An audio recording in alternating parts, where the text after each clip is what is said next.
apparently everybody on the bus had taken Molly in preparation for the concert. They took it before going in, so that's the other thing, is often people will take the drug before they get there, since it has a little bit of delay before you actually experience the high, I guess.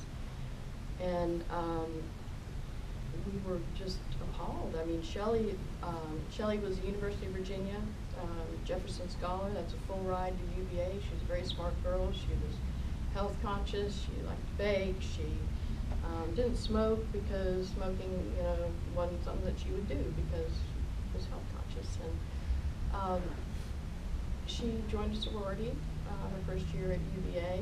She was doing just great. She went back to UVA that summer to work and to take summer classes. She was doing all that just like I would have done. I would have, we encouraged her to do things that we did. You work during the summer, you take some summer classes, a little bit away from home, first experience, that kind of thing. She was a second year at UVA. So when we found out that she'd taken Molly, we were just like, what the heck? What is this drug? And didn't know anything about it. We had a family conversation after she passed away with her brother, and said, what do? Do we sweep it under the rug? Do we say she took it? What do we do? And we decided that we would talk about it, because if it could happen to Shelley, it could happen to anybody. And what happened to Shelley,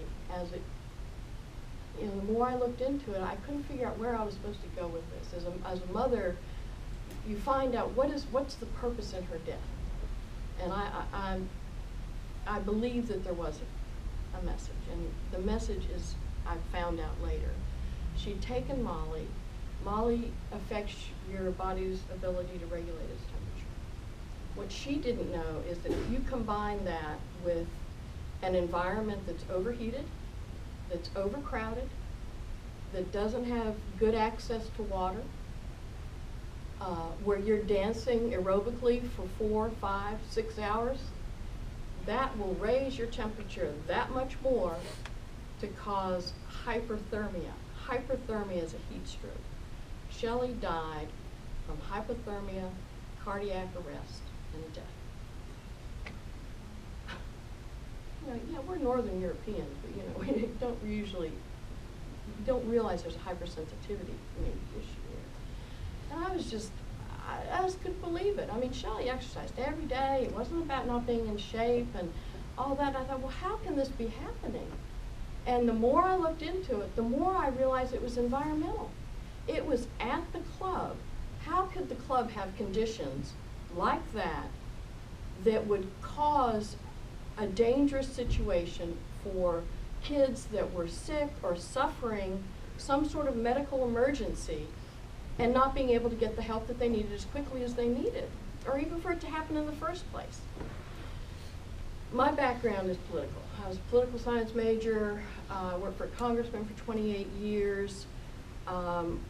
When I started exploring this and people started saying, it's the Rave Act, it's the Rave Act, I'm going, well, what are you talking about? Apparently, there is a clause in the Rave Act, and it basically talks about if you maintain a drug-involved premises and you know that that's happening, you can be prosecuted under the Rave Act for up to 20 years in prison for enabling drug use.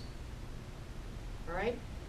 So if you provide water, if you provide an ambient temperature of something that would be in line with kids that are dancing aerobically and getting overheated, if you bring the temperature down, if you do measures of crowd control and being access and egress from the, people don't want to leave being at the front of the stage to go and take a break because they'll never get back.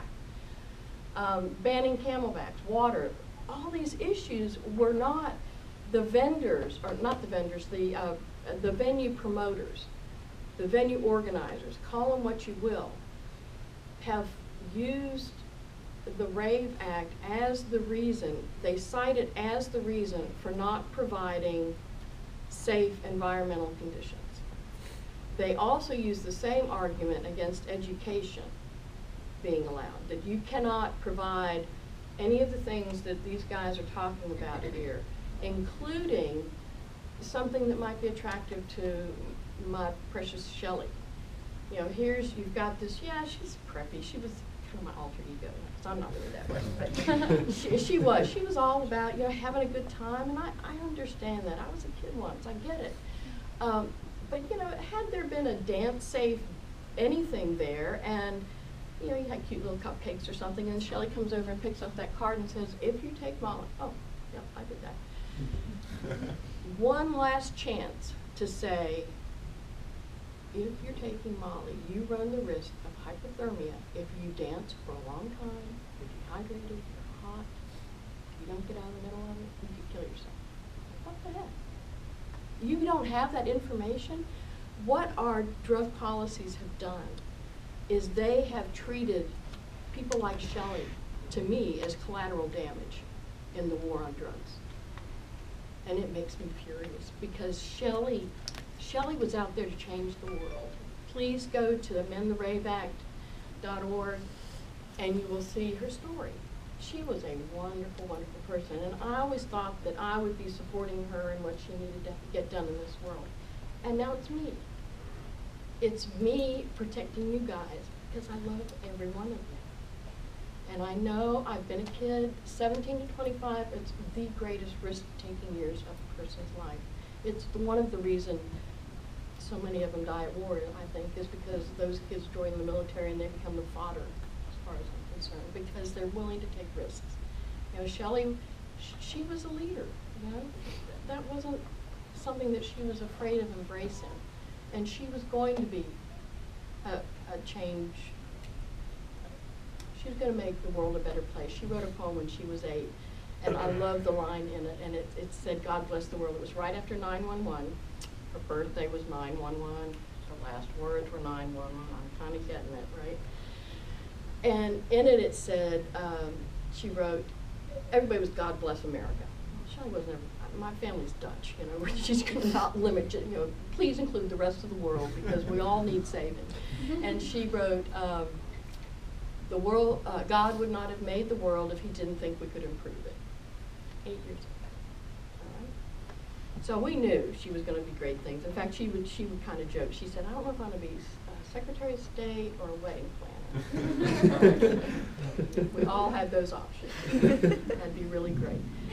So now we come around to the Amend the Rave Act, and it has become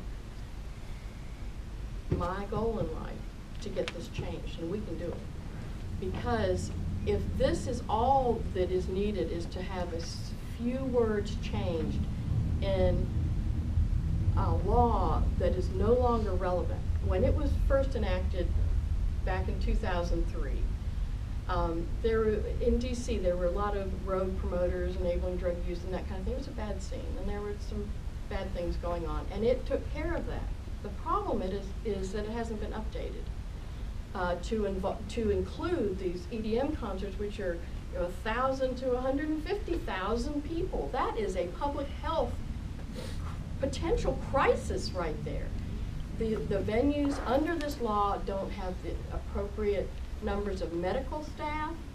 They don't allow education, water. I mean, the club where she was at, I've read blogs since then that bottled water's $8 a bottle. They won't let you take your water bottles into the bathroom to refill them. I mean, the motivation here gets to be a little bit more about profit, as far as I'm concerned, than protecting the clientele. But I do believe that not all event promoters are out for the buck. I think that they genuinely want, a lot of them genuinely want to protect their people, because you're going to buy another ticket, right? I mean, you know, that's their hope. And if we can change the Rave Act so that makes it a safer place for people to enjoy the music, whether or not they have taken drugs, is what the Amend the Rave Act is about. And I think we stand a good chance of it because, not only because of Shelley's story, but because it just makes sense. I mean, you know, you're talking about common sense issues. You know, you get that number of people together at any time, there are medical emergencies are going to happen, no matter what. You add the fact that public policy has failed and that drugs are still on the street, easy access. You can expect people to come to concerts, have drugs, take them before you get there. You need to be able to deal with people where they're at. Drug education at the venues, to me, makes perfect sense. In terms of other harm reduction, you know, we need to first get this first step. And then I think it'll open the door for other safe setting measures and other harm reduction measures. But first, we have to take this whole, you know, enabling drug use part of the Rave Act away from promoters and event sponsors so that they can do the things that they know just make sense. Thank you, Dede, for that courageous story. Can we give her a round of applause?